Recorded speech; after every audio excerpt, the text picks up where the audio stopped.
Targetnya sebenarnya sebuah penyadaran. Ini nanti akan berdampak kepada manusia, lingkungan, dan juga bumi ini.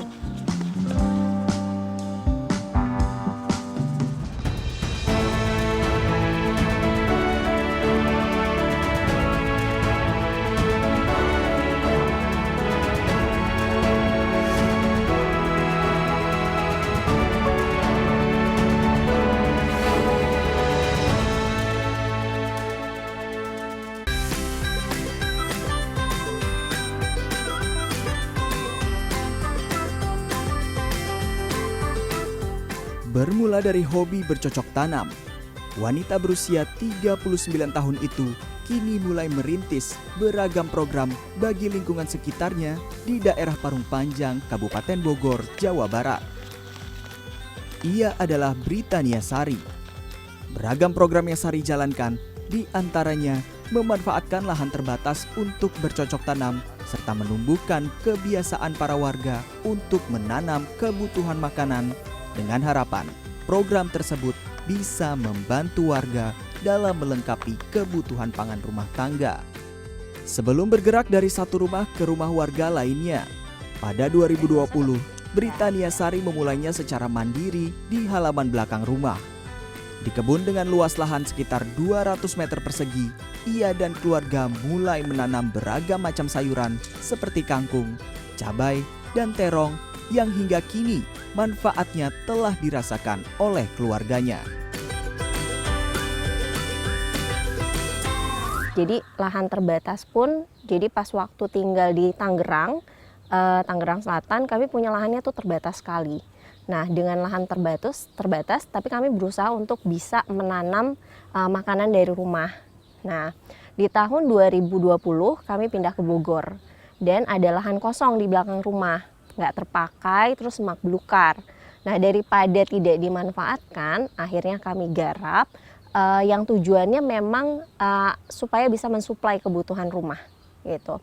Jika berlebih maka akan dibagikan atau disimpan. Keberhasilan dalam menumbuhkan beragam jenis tumbuhan pangan di kebun yang Sari beri nama Kebun Atkia ternyata memunculkan beragam gagasan lain untuk mengembangkan kebermanfaatan dari keberadaan kebun di lahan terbatas dengan membuatkan kebun bagi warga prasejahtera di sekitar wilayah tempat tinggalnya.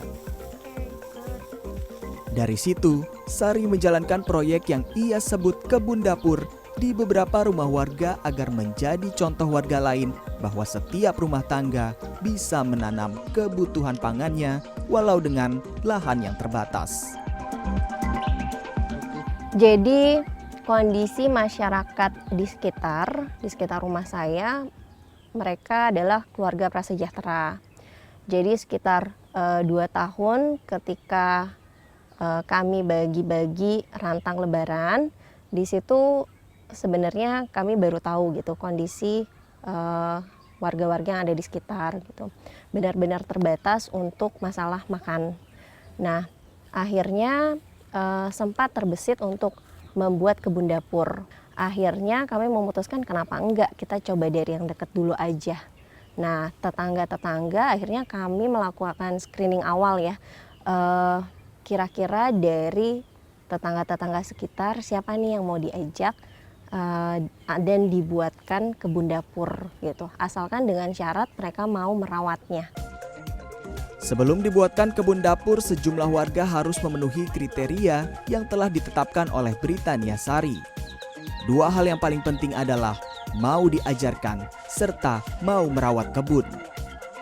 2 hal tersebut menjadi krusial karena biaya pembangunan dan media tanam sepenuhnya berasal dari Britania Sari.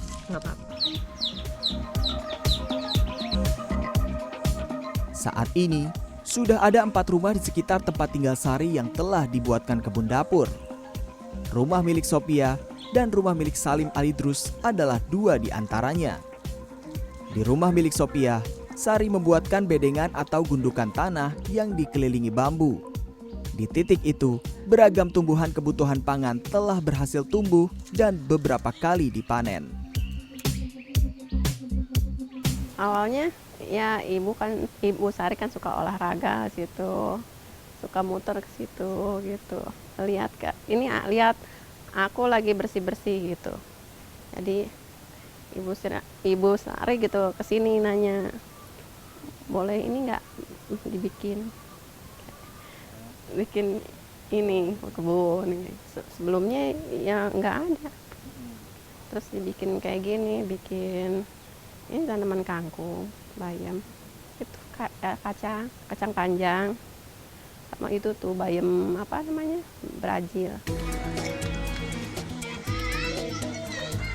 Sedikit berbeda, rumah Salim Alidrus justru tak hanya dibangunkan bedeng untuk ditanami tumbuhan, tapi juga dibuatkan kandang ayam.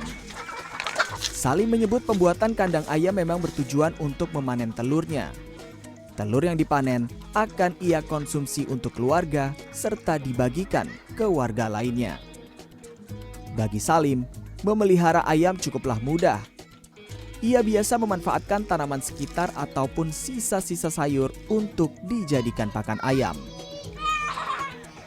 Ya masalah perawatan seperti ayam, ya perawatannya juga gampang, dengan mudah.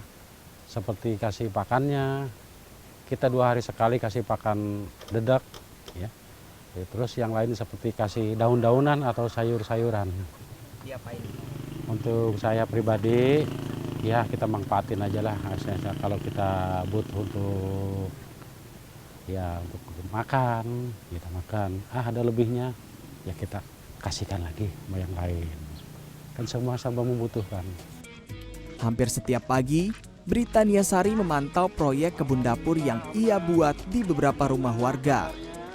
Jarak yang tidak begitu jauh dari rumahnya membuat Sari bisa melihat perkembangan kebun dapur.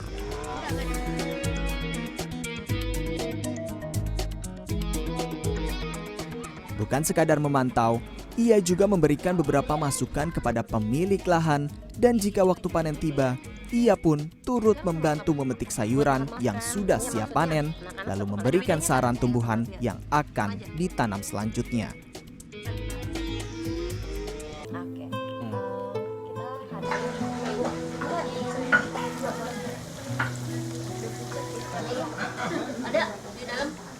Karena sebetulnya ketika kita ingin mengentaskan masalah gizi buruk, stunting, itu seharusnya dilakukan sebelum kehamilan, ketika kehamilan, dan juga ketika si anak lahir dari usia 0 sampai 2 tahun. Nah, oleh karena itu kami berusaha mensupport para ibu hamil agar mereka mendapatkan nutrisi yang cukup selama masa kehamilan.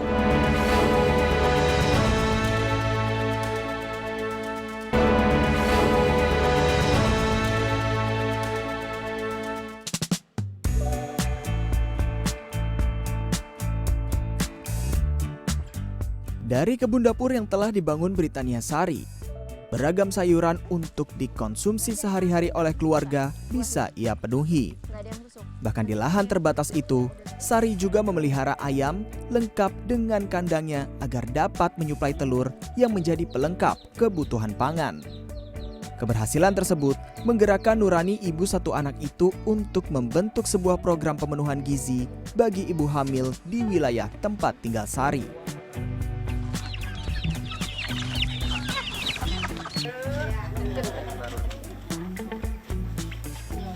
Seperti juga pembangunan kebun dapur, program bantuan tersebut pun dikhususkan bagi ibu hamil dari keluarga kurang mampu atau keluarga prasejahtera. Pemberian bantuan tersebut diharapkan bisa mencegah bayi yang ada dalam kandungan terhindar dari stunting. Program lainnya adalah kami memberikan rutin setiap hari sayuran mentah gitu. Paket-paket sayuran dengan seharga 15.000 per hari kepada ibu-ibu hamil dari keluarga prasejahtera. Jadi setelah didata ada 4 orang yang memenuhi kriteria, lalu setiap hari kami support dengan memberikan sayuran karena sebetulnya ketika kita ingin mengentaskan masalah gizi buruk, stunting, itu seharusnya dilakukan sebelum kehamilan, ketika kehamilan dan juga ketika si anak lahir dari usia 0 sampai 2 tahun. Nah, oleh karena itu kami berusaha mensupport para ibu hamil agar mereka mendapatkan nutrisi yang cukup selama masa kehamilan. Setiap pagi, ibu hamil yang diberi bantuan bisa mengambil kebutuhan sayur yang diperlukan ke tukang sayur rekanan. Para ibu hamil bebas memilih jenis sayur untuk diolah dengan nominal yang telah ditetapkan. Jika salah satu ibu hamil tidak bisa datang ke tukang sayur karena kondisi kurang sehat, Sari tak segan untuk mengantarkannya. Salah satu ibu hamil yang menerima bantuan menyebut program bantuan bagi ibu hamil dari keluarga kurang mampu merupakan inisiasi yang tepat. Pasalnya, ia dan ketiga ibu hamil lainnya bisa memenuhi kebutuhan pangan yang bergizi bagi bayi yang ada dalam kandungan. Selamat masak ya. Yuk Mbak, pamit. Bilangnya ya itu Mbak Sari, terus saya lagi hamil juga, terus juga iya disuruh ini ya, ambil sayur gratis tiap hari. Oh ya udah, terus itu alhamdulillah kalau dapat apa aja sih yang dapet ya, sayuran kayak tahu, tempe, ikan, macam-macam saya gituin. Orang hamil harus makanannya sehat gitu ya, kayak sayur-sayuran gitu, buah-buahan misalkan ya, ikan-ikan, tempe, tahu itu. Orang hamil harus makannya sehat-sehat ya. Iya Mbak Sari, saya gitu. Selain kepada ibu hamil, program pemberian bantuan yang berkaitan dengan kebutuhan pangan juga diberikan kepada warga yang ingin memiliki usaha. Dengan konsep pemberian modal, Britania Sari memilih sendiri sosok Rukiah atau Ruri untuk diberi bantuan modal usaha.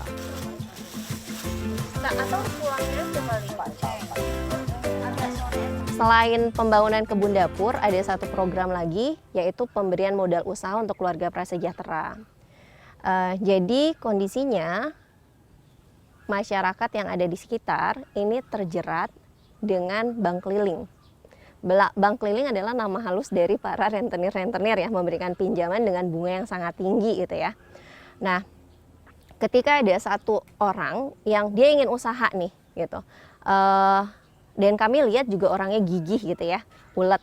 Nah, di situ kami memberikan bantuan usaha kepada Mbak Ruri. Usaha yang dijalankan oleh Rukiah ialah berjualan sayuran.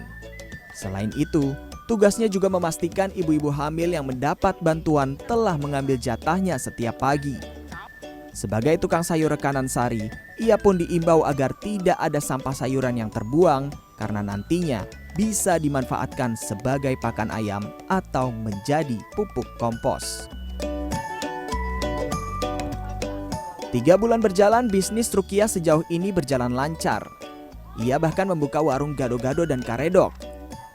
Hal tersebut ia pilih agar bahan pembuatan bisa diperoleh dari sayur-sayuran jualannya. Ini yang kasih modal Mbak Sari ya. Saya juga pertamanya saya nggak tahu. Saya dipanggil gitu kan. Terus saya dibelanjain. Terus awalnya dia bilang ini untuk bumil gratis, khusus untuk bumil. Alhamdulillah lancar saya dagang. Jadi saya juga kebantu gitu loh Pak. Gitu loh. Ya istilahnya kan saya makan juga dari sini. Makan apa gitu. Istilahnya walaupun ada sisa saya buat makan, kan saya nggak belanja keluar. Ada sisa lagi, dari hasil ini saya dapat lebih gitu. Ya alhamdulillah saya kebantu gitu doang. Tak hanya memberi bantuan langsung, Britania Sari juga berupaya mengajak ibu-ibu sekitar tempat tinggalnya untuk memahami pentingnya menanam, mengolah, dan mengonsumsi makanan hasil menanam sendiri atau yang berasal dari alam. 1 bulan sekali, Sari mengajak dan mengedukasi ibu-ibu tentang pentingnya kemandirian pangan. Ia pun mengajak sejumlah ibu-ibu untuk menciptakan olahan makanan dari bahan-bahan yang tumbuh di sekitar wilayahnya. Ia berdiskusi dengan ibu-ibu yang hadir, lalu memutuskan tumbuhan apa saja yang tersedia, bisa diolah, dan aman untuk dikonsumsi. langsung aja Bu. Ini kan tadi sebenarnya menjelaskan soal meramban. Boleh dijelaskan lagi mungkin sebenarnya program meramban itu seperti apa sih sebenarnya Bu? Jadi meramban itu sebenarnya kita memetik sayuran-sayuran liar, tapi sebenarnya bisa dimakan. Nah, masyarakat tuh kadang-kadang nggak tahu. Kayak misalnya bayam liar, itu padahal sebenarnya bisa dikonsumsi juga kan.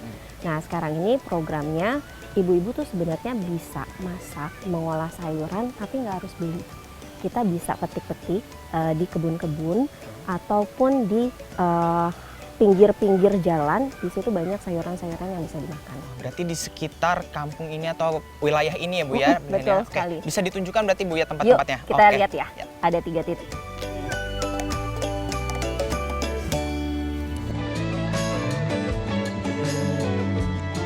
Sebenarnya ada beberapa yang seperti menyaksikan gitu.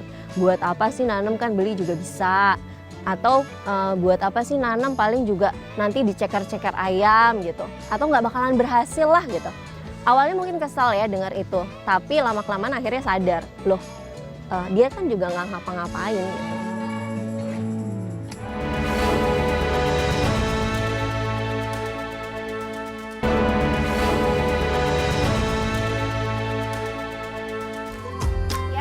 Yuk, kita ambil yuk sekarang ya. Berkelompok. Bersama sejumlah ibu-ibu, 1 bulan sekali Sari merealisasikan program mencari tumbuhan sekitar yang aman dikonsumsi sebagai wujud program ketahanan pangan mandiri. Dengan membagi beberapa kelompok, ibu-ibu akan berkeliling kampung untuk mencari tanaman yang telah mereka diskusikan sebelumnya. Nah, Bu Sari, ini kan tanaman yang tadi kita ambil itu kan sebenarnya bisa dikatakan tumbuh liar begitu ya. Nah, kira-kira dari Bu Sari emang kriterianya seperti apa sih tumbuhan yang bisa diolah dan juga dikonsumsi nantinya untuk para ibu-ibu gitu untuk di wilayah sini, Bu? Jadi yang pertama kali harus kita cek adalah tempat dia tumbuh. Jadi kita memastikan bahwa tempat tumbuhnya tuh jauh dari polusi atau sampah-sampah gitu. Jadi ini aman ya Mas Iqbal ya kondisinya. Dari bentuk daunnya seperti apa? Tidak bolong atau gimana? Kalau dari bentuk daunnya sebenarnya ini oke ya. Kalaupun bolong sebenarnya nggak masalah. Karena kan itu dimakan serangga kan ya. Kita tetap bisa petik. Yang penting adalah kondisi tempat tumbuhnya. kondisi tempat tumbuhnya. Nah, itu yang lagi konsumsi gitu ya. Nah, ini berarti yang kayak gini udah bisa dipetik. Iya. Tuh. Nanti setelah petik, apa lagi Bu yang bisa dilakukan dengan setelah kita metik ini? Nanti setelah ini kita tapi ambilnya secukupnya ya. Jadi sesuai dengan kebutuhan. Nanti setelah itu kita mengolah. Oh, kita bawa. olahnya kita bawa. Oke, ke rumah sekarang ya. bisa dipetik ya Bu ya? Iya. Silakan ibu-ibu. Yuk. Hasil yang diperoleh ibu-ibu dari memetik tanaman kemudian dikombinasikan dengan bahan tambahan dari kebun. Mereka saling membagi tugas untuk mengolah makanan tersebut. Di pekarangan rumah Britania Sari, sejumlah ibu-ibu berpartisipasi memasak sayur dan lauk yang telah mereka peroleh. Dari hasil olahan, tersajilah 3 jenis makanan yang bisa dijadikan lauk, di antaranya tumis daun mengkudu, gulai daun mangkokan, serta keripik bayam. Tanpa ragu, seluruh ibu-ibu langsung menyantap olahan hasil mencari, memetik, dan mengolahnya sendiri.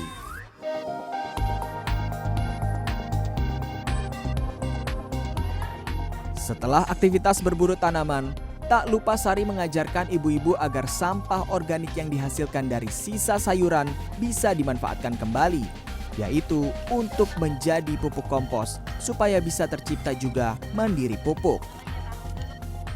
Hal itu dilakukan karena berdasarkan data Kementerian Lingkungan Hidup dan Kehutanan, total timbunan sampah di Indonesia mencapai 19,14 juta ton per tahun pada 2022.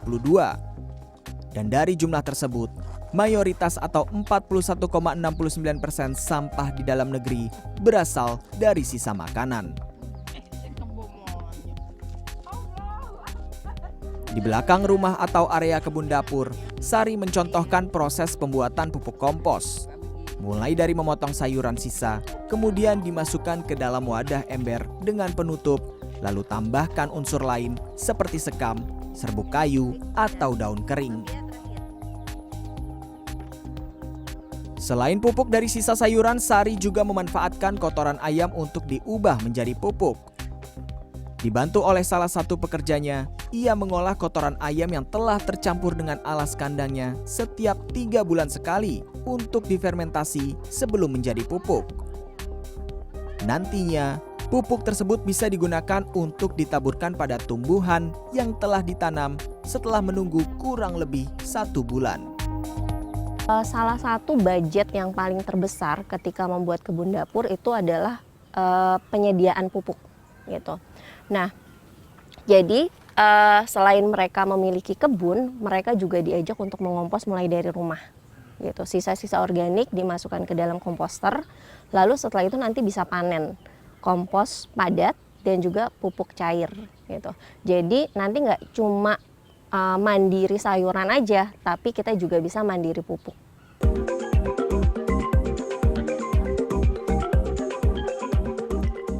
Kepedulian Sari pada lingkungan juga ia turunkan kepada anak-anak di sekitar tempat tinggalnya. Setiap minggu, anak-anak diajak untuk mengenal pentingnya menjaga lingkungan. Salah satunya, mengenalkan cara mendaur ulang sampah. Anak-anak diajak untuk berkreasi dengan sampah-sampah yang mereka temukan di lingkungannya. Selain itu, Sari juga mengombinasikannya dengan mengajak anak-anak bermain dan membaca di perpustakaan miliknya.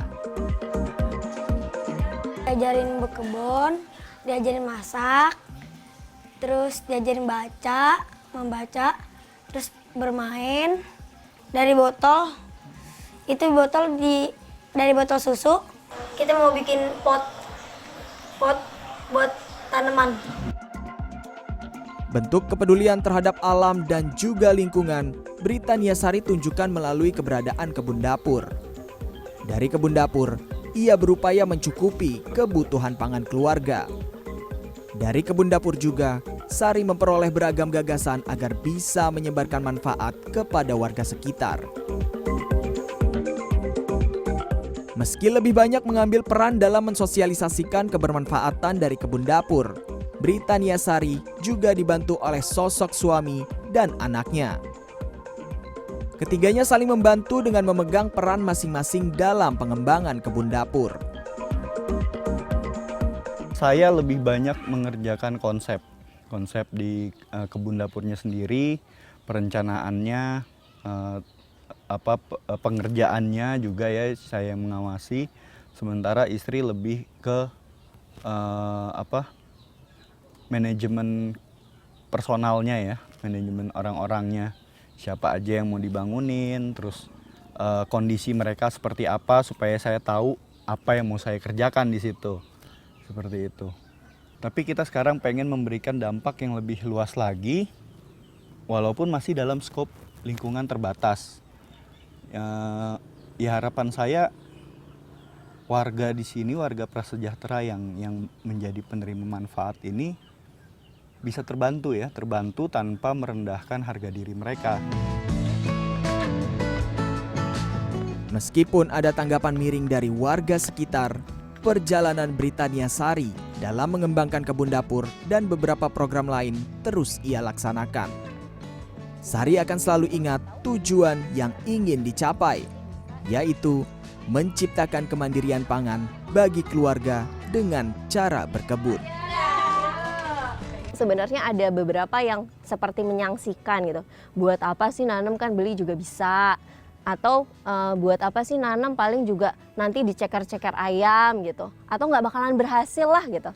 Awalnya mungkin kesal ya dengar itu. Tapi lama-kelamaan akhirnya sadar, loh dia kan juga nggak ngapa-ngapain gitu.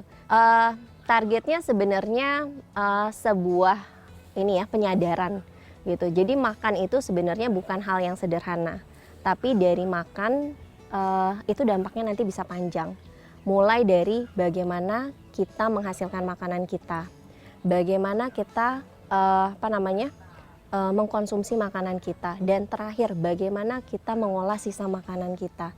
Ini nanti akan berdampak kepada manusia, lingkungan, dan juga bumi ini.